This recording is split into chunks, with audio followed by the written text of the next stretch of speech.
بہرحال تیسرا اور سب سے کٹھن دینی فریضہ اللہ کے دین کو قائم کرنے کی جد و جہد کرنا ہے۔ ویسے تو آسان کوئی بھی نہیں تھا۔ میں نے عرض کیا تھا کہ جنت خریدنے کے لیے جسم و جان کی ساری توانائیاں نچوڑ دیں گے تب جنت ملے گی۔ جنت کوئی اتنی گھٹیا، حقیر اور بے وقت شے نہیں ہے کہ یوں ہی مل جائے۔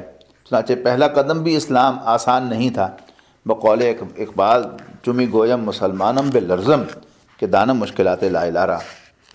مسلمان بننا آسان کام نہیں، اس کے لیے نفس کے خلاف لڑائی لڑنی پڑے گی، ماحول کے خلاف مدافعت کرنا پڑے گی، شیطان اور اس کی ذریت معنوی و صلبی کے خلاف جنگ آزما ہونا پڑے گا، تب کہیں اللہ کی اطاعت کر سکیں گے اور اس کے رسول کا اتباع کر سکیں گے۔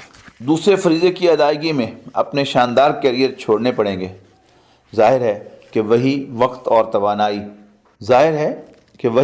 توانائی خواہ آپ پیسے کمانے میں لگا دیں، اس سے اپنے پروفیشن میں مہارت تامہ بہم پہنچائیں اور اس سے جائیدادیں بنائیں، اور وہی وقت اور توانائی اگر آپ ادھر لگائیں گے تو اپنی دنیا سکیڑنی پڑے گی۔ میری دنیا لٹ رہی تھی اور میں خاموش تھا کہ مصداق انسان کو اپنے سامنے دیکھنا ہوتا ہے کہ دوسروں کی دنیا پھیل رہی ہے اور میری سکڑ رہی ہے۔ مکہ مکرمہ میں لوگوں کے سرمائے بڑھ رہے تھے، لیکن ابو بکر رضی اللہ تعالیٰ عنہ کے سکڑ رہے تھے۔ مکہ کا اتنا بڑا تاجر ملک التجار ہجرت کے وقت تک 12 برسوں میں وہ اللہ کا بندہ اللہ کے دین کی خاطر اپنا سب کچھ لگا چکا تھا، اور جو تھوڑی سی پونجی بچ گئی تھی وہ بھی سفر ہجرت ساتھ لے کر گیا۔ اپنی دونوں بچیوں حضرت عائشہ اور حضرت اسماء، بیوی اور بوڑھے نابینا باپ کے لیے ایک پیسہ نہیں چھوڑا۔ ابو قحافہ اس وقت تک ایمان نہیں لائے تھے، مشرک تھے، فتح مکہ کے بعد ایمان لائے۔ وہ بچیوں سے کہنے لگے کیا ابو بکر چلا گیا؟ انہوں نے کہا جی دادا جان۔ پوچھا کچھ چھوڑ کر بھی گیا؟ انہوں نے بڑی حکمت برتی، کچھ کنکر لے کر ایک رومال میں ڈالے اور اس پر بوڑھے دادا کا ہاتھ پھیرا کہ دادا جان یہ دیکھیے یہ مال چھوڑ کر گئے ہیں۔ تو یہ دنیا سکڑتی ہے تب کام ہوتا ہے۔ ابھی تو معروف معنوں میں جہاد شروع ہی نہیں ہوا تھا، ابھی اذن قتال نہیں آیا تھا، نہیں لڑنے کی اجازت نہیں آئی تھی، ابھی تو دعوت ہی چل رہی تھی۔ لیکن اس دعوت کے مرحلے میں بھی انسان کو فیصلہ کرنا پڑتا ہے کہ وہ اپنا وقت اور صلاحیتیں کاروبار میں لگائے یا دعوت میں لگائے۔ انسان کے پاس وقت، توانائیاں اور قوت کار قسم کی چیزیں محدود ہوتی ہیں۔ اگر ان کو انسان دعوت و تبلیغ میں لگا دے تو اپنا دھندا تو سمٹے گا، لیکن اس کے باوجود میں کہہ رہا ہوں کہ یہ بڑی مشکل اور کٹھن منزل ہے، اور سب سے کٹھن اور اونچی منزل ہے دین کو قائم کرنا۔ وہ اس لیے کہ دین کو قائم کرنے کا مطلب نظام کی تبدیلی ہے، یعنی جو نظام بالفعل قائم ہے اسے ہٹائیے اور دین کے نظام کو لائیے۔ جو نظام کہیں قائم ہوتا ہے اس کے ساتھ کچھ طبقات کے مفادات وابستہ ہوتے ہیں۔ جاگیردارانہ نظام ہے تو اس کے ساتھ جاگیرداروں کے مفادات ہیں۔ کیا وہ پسند کریں گے کہ ان کا نظام بدل دیا جائے؟ سعودی عرب میں بادشاہی نظام قائم ہے، کیا وہ پسند کریں گے کہ ان کا یہ شاہی نظام ختم کر دیا جائے؟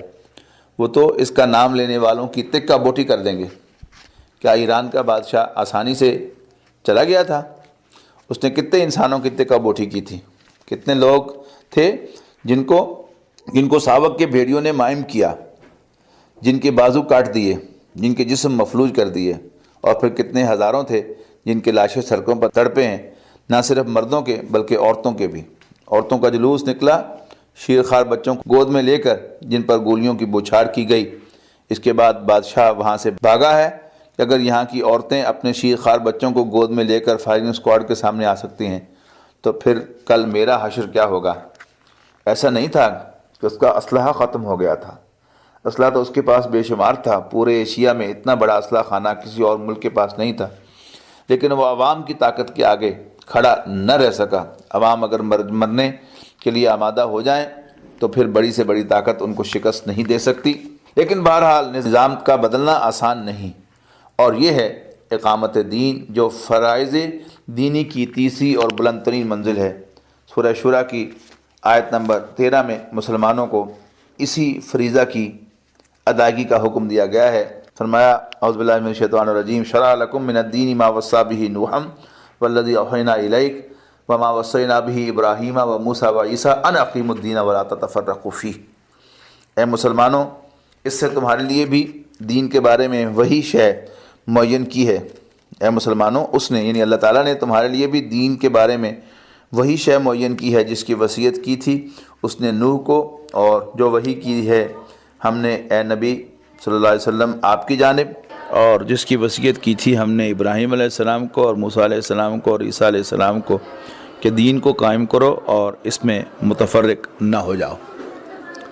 اسی تسلسل میں آگے چل کر آیت نمبر 19 میں فرمایا اللہ لطیف بعبادہ یرزق من یشاء وهو القوی العزیز۔ اللہ اپنے بندوں پر بڑا مہربان ہے، وہ جسے چاہتا ہے رزق دیتا ہے اور وہ بڑی قوت والا اور زبردست ہے۔ آدمی کو اقامت دین کی جدوجہد سے روکنے والی سب سے بڑی چیز اس کے معاشی معاملات و مسائل ہوتے ہیں۔ ان کے بارے میں اطمینان دلا دیا گیا کہ اللہ بڑا باریک بین ہے، وہ اپنے بندوں کی تمام ضرورتوں سے واقف ہے۔ وہ چڑیوں کو کھلا رہا ہے، پلا رہا ہے، تو کیا تمہیں نہیں کھلائے گا؟ لیکن تمہارا اس پر توکل نہیں ہے، تم اللہ پر بھروسہ نہیں رکھتے، تمہارا ایمان و یقین کمزور ہے۔